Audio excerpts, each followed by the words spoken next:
Hello dear students, welcome to the third class of ICGT. Here we are starting with the third class about the internal combustion engine and gas turbine.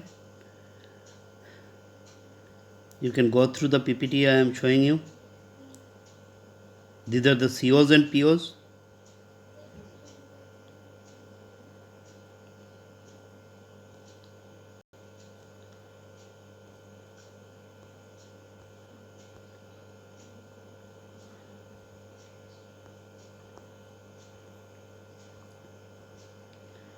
These are the different lectures we will cover in this. The function of lubricating system, types of lubrication system, mist, wet sump and dry sump systems, properties of lubricating oil, SAE rating, engine performance, lubrication, necessity of engine cooling, disadvantages of cooling, types of cooling systems, air cooling, water cooling, radiator, types of cooling system, air cooling, water cooling, radiator.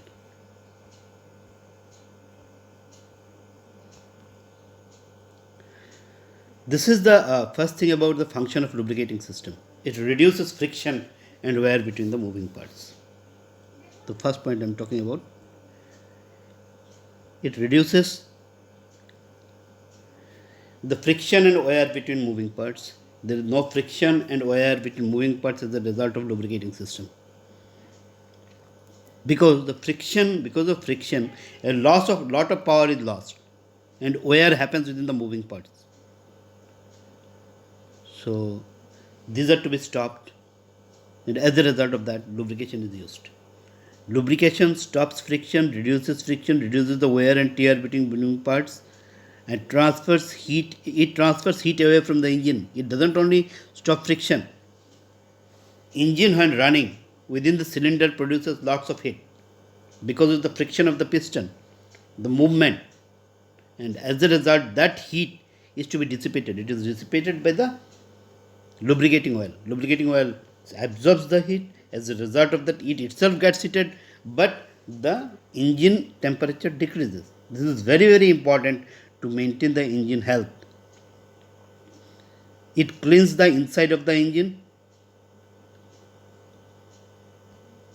It cleans the inside of the engine.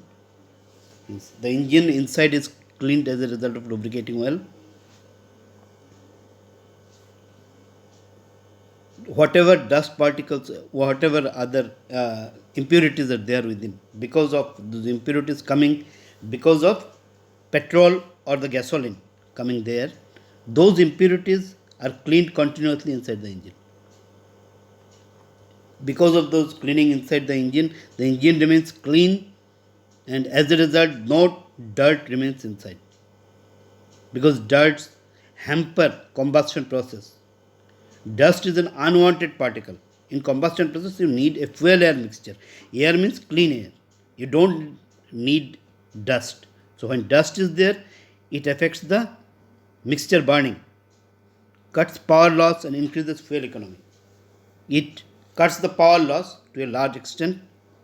Whatever power is there, the power loss is cut, because if the friction, without lubrication fuel, there is friction. And as a result of friction, the power is lost unnecessarily. If you reduce the friction, the power loss decreases. You know that the IHP is equal to BHP plus FHP. That is, indicated horsepower is equal to brake horsepower plus frictional horsepower. So as the frictional horsepower increases, the IHP increases. That means the power required in the engine increases. If the power required in the engine increases, as a result, the fuel consumption increases. If the fuel consumption increases, it directly affects your pocket. So this is what is very important, that power loss should decrease and fuel economy should be there. And lubricating oil helps in doing that. It absorbs shock between moving parts. Remember that engine is moving. And since the engine is moving, as a result of that, there is vibration within the engine cylinder because of the vibration of the engine. So there may be shock movement between the piston and cylinder because of the vibration. that shock movement is reduced with the help of lubricating oil. Because if the shock movement is more, the piston will be affected and the cylinder will be affected. It will decrease their life. So the shock between the moving parts can be increased as a result of that, can be decreased as a result of lubricating oil. So these are different functions of lubricating oil, which it will be working while working in a system. Lubricating oil is very good medium to prevent the power loss. It's very important to prevent the friction and horsepower loss, to increase the fuel economy, to reduce the shock, and so many other things. So the lubrication system is very important. How the lubrication is to be transferred to the engine, to different parts of the engine cylinder, also plays a very important role. And we can use it with the help of mist lubrication system, wet sump lubrication system, and dry sump lubrication system. These are the main three systems of lubrication. First, we will talk about the mist lubrication system. Mist lubrication system is mainly employed in two-stroke cycle engines. You know, engines are generally, we are using the commercial vehicles or our IC engines in two types of strokes. One is two-stroke engine, one is four-stroke engine. Mist lubrication is used in two-stroke engine because these are small engines. Mist means whatever evaporation or the mist formed out of the fuel, that works as a lubrication. Whereas wet and dry sump systems are used in four-stroke cycle engines. Means there are other two lubrications that are used in four-stroke cycle engines. The wet sump system is employed in relatively small engines. Wet sump system is, we are employing wet sump system in small engines such as automobile engines, while the dry sump system is used in large stationary marine and aircraft engines. Dry sump system is used in large, big stationary and marine and aircraft engines. The dry sump system is used.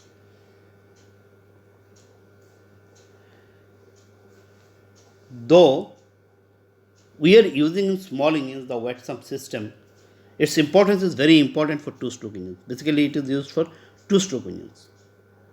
Now, we'll explain the mist, wet sump and dry sump system, how it works, how it is going to affect the system. Mist lubrication system. In two-stroke engines, the charge is compressed in the crankcase, and as such it is not suitable to have the lubricating oil in the sump. You understand that, no? In two-stroke engine, the charge is taken in the crankcase, because you remember the two-stroke engine, whenever in a two-stroke engine the suction happens, the charge comes within the crankcase. So you cannot have a sump, well in the sump. Sump means the base of the crankcase. You cannot have well in the base of the crankcase, so that the well spills over the charge. It should not happen. Well should not spill over in the charge. In case of the future coming systems, we will be talking about the well in the sump, but in this case there is no well in the sump. Therefore, such engines are lubricated by 3 to 6% well in the fuel tank itself. Such engines are lubricated using 3 to 6% well in the fuel. Remember this, whenever you go to with a scooter or something of that sort, in case of in a petrol pump, generally they add oil to the lubricating oil or mobile जिसको कहते हैं, that they itself add to the fuel and the fuel comes inside. So it is around 3 to 6% of the oil in the tank itself. The fuel gets vaporized and the oil in the form of mist goes into the cylinder through the crankcase. The fuel vaporized हो जाता है fuel, and the oil in the form of mist, that forms a mist, vapor-like thing, that goes into the cylinder through the crankcase. It enters into the cylinder through the crankcase. The well that impinges the crankcase walls lubricate the main connecting rod bearings.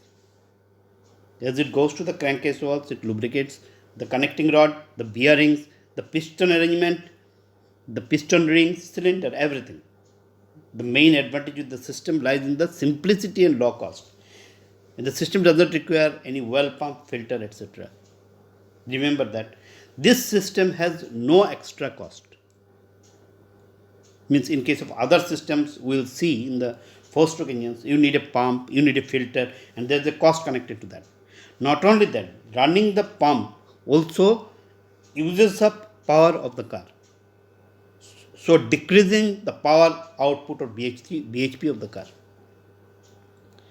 In this case, we are not doing any power loss in the system. The oil, the lubricating oil along with the fuel comes inside, does the mist lubrication. And there is no, it does, because mist is formed automatically. You don't need any well pump for pumping that. You don't need any filter for filtering that. This is a big advantage of the mist lubrication system in case of two-stroke engine. It's generally used in two-stroke engines because the engines are small and mist lubrication can take care of that. Mist lubrication cannot be used in bigger engines where the piston cylinder arrangement is big. There the mist lubrication doesn't work. That means it can be used in scooter and such vehicles.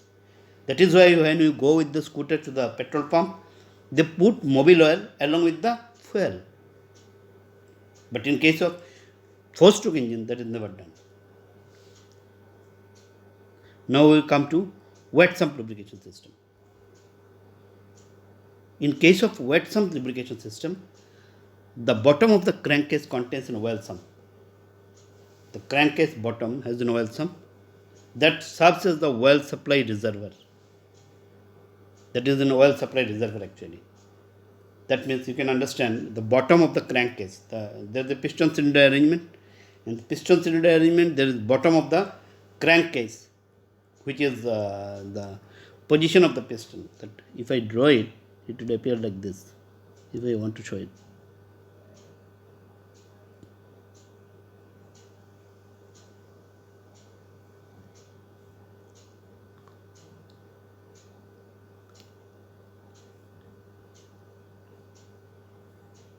This is the crankcase.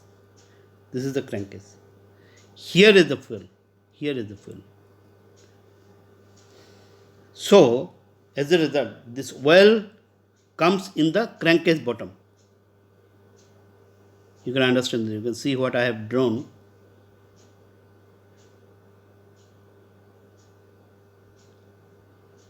I can redraw it for your convenience.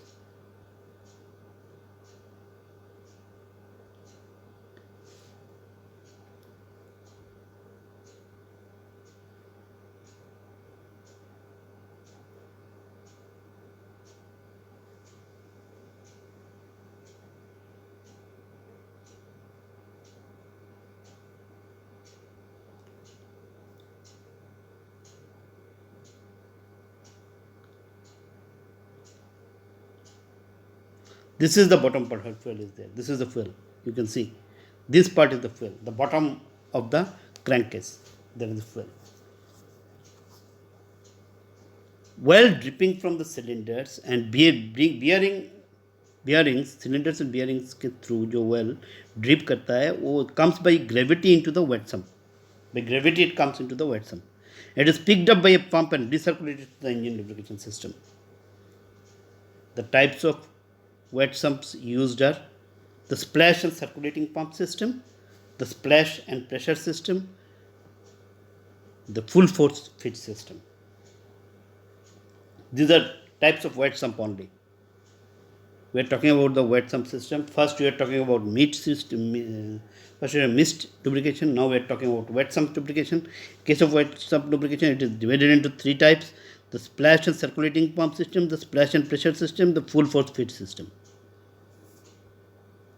First one, splash and circulating pump system. You can see in the splash and circulating pump system, the fuel is at the bottom, at the sump.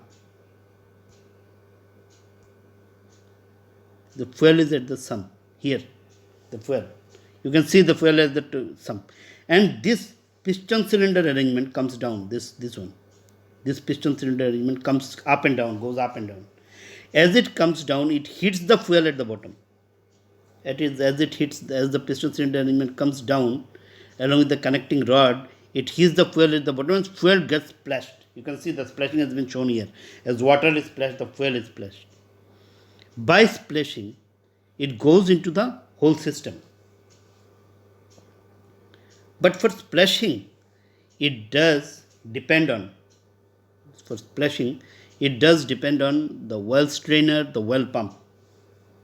What the well strainer and well pump does? The well strainer is basically a filter which filters the fuel. And then the filtered fuel goes to the well pump, and through the well pump, it's clearly written here, you can see the well pump, and through the well pump, it goes to different parts of the engine.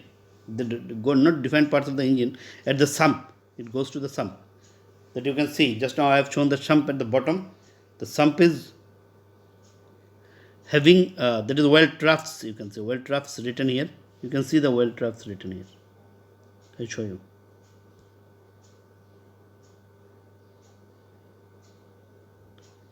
These are the well troughs.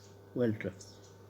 These well troughs, in these well troughs, the well gets collected because of the pumping. As a result of pumping, the well comes there, remains in the sump, and as a result of that, it remains in different sumps. You can see 1, 2, 3, 4 well troughs are there. Sump means well troughs. That is written here. In the well troughs, that gets collected, and as the cylinder comes down, it hits it, and as a result of that, the fuel is circulated. And as a result of splashing, the fuel goes to different parts of the engine. This is how the system works. Then we come to splash and pressure system.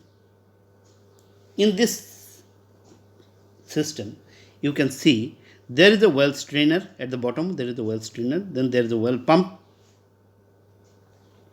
Now, I'll show you.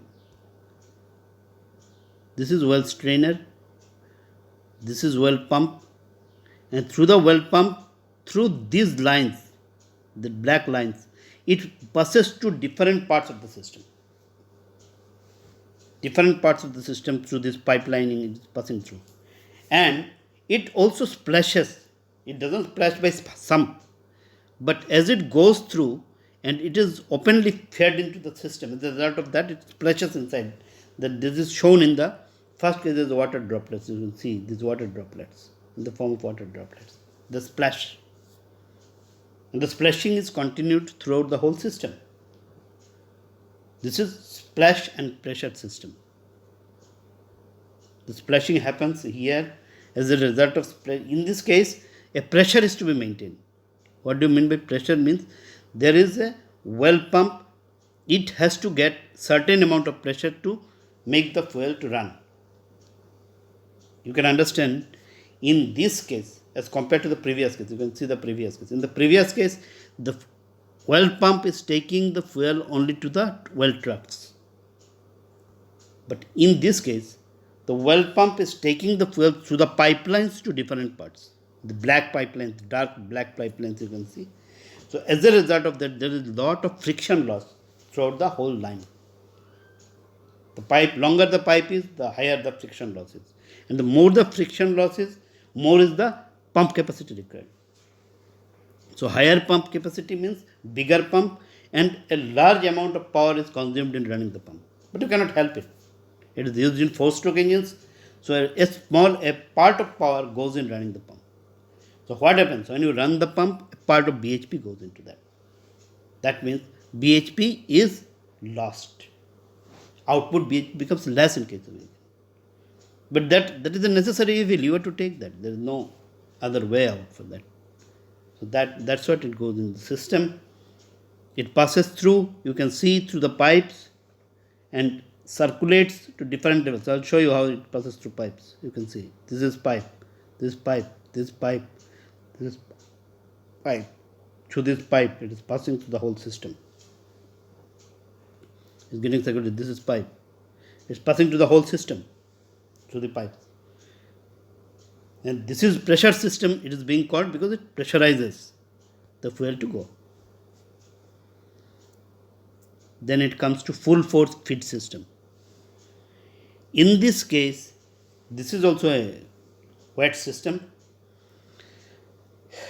wet sump system. In this case also, the well strainer and well pump uses a large amount of force to pump the well into different parts. How the well is pumped, I'll show you.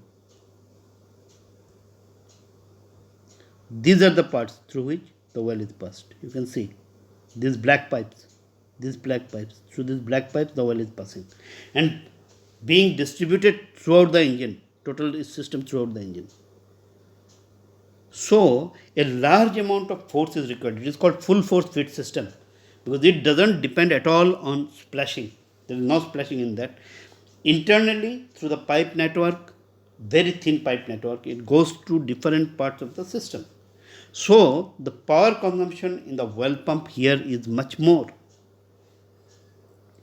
The power consumption is much higher in this case, and in that power consumption, you have to adjust. That means a lot of power goes here, and BHP as a result of output of the engine is quite less. And we have to run with that BHP whatever is available. That is the full force feed system. So this goes into full force feed system. As a result of that, we are using a large amount pump, and as the internally throughout the pipes, black pipes, it goes to different parts of the system. The piston cylinder arrangement, the cranks, the crankshaft, connecting rods, bearings, main bearing, everywhere. It goes to the header. These black pipes are called headers. You can see header line written here. Basically, well strainer filters this, it goes to the pump, from the pump to the header, it goes to different parts of the system. There is no splashing in this case. Full force is used by the pump itself. So that is full force feed system.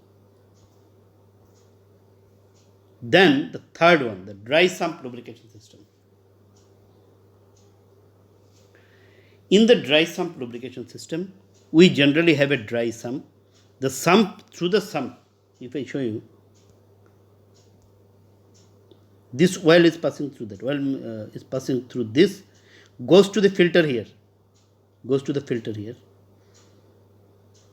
If the filter gets choked up, it has got a bypass line. This is the bypass line. This is bypass line. Through the bypass, if the filter gets choked, it passes through the bypass line. After a certain amount of pressure in the bypass line, the relief valve opens. See, relief valve written here. Try to understand. The filter here gets choked. If the filter gets choked here, example, the filter here. This is the filter getting choked here. If the filter gets choked here, well accumulates here. And as the well accumulates here, goes to the bypass line. In the bypass line, there is relief valve. After a certain amount of pressure, the relief valve opens. And as the relief valve opens, as a result of that, the fuel passes to the bypass line, bypasses filter, passes to the bypass line and goes to the supply tank. Now, this problem when it happens, when you use for a long time the engine, the filter gets choked. It is not possible always to check the filter. So sometimes when it chokes the filter, if you stop the lubricating oil system, the engine will fail. There will be, if without lubrication system, you cannot think of an engine running because there will be tremendous friction, there will be vibration, there will be power loss, there will be all the things, there will be temperature gain, and the engine may burst and fail. So you always need a system which always continuously supplies lubricating oil to the system, and for that reason this bypass is used. If filter is choked, through the bypass the relief valve will release the fuel and it will go. Then it goes to supply tank. Again I will show. This goes to the supply tank, and from supply tank it goes through this line. It goes through this line, passes through this line, and goes to well cooler. Now there is a pressure relief valve. You can see. That means if the pressure in the line is too high, from the pressure relief valve, if the pressure in the line sometimes due to the overspeeding of the pump or something like that, the pressure may become too high in the system. If the pressure becomes too high, it goes to the pressure relief valve, and pressure relief valve releases pressure and the fuel falls outside. The pressure, you can see a spring arrangement is there. After certain pressure, the spring arrangement will push the plunger, and as a result the fuel will come out, and as a result the pressure will drop.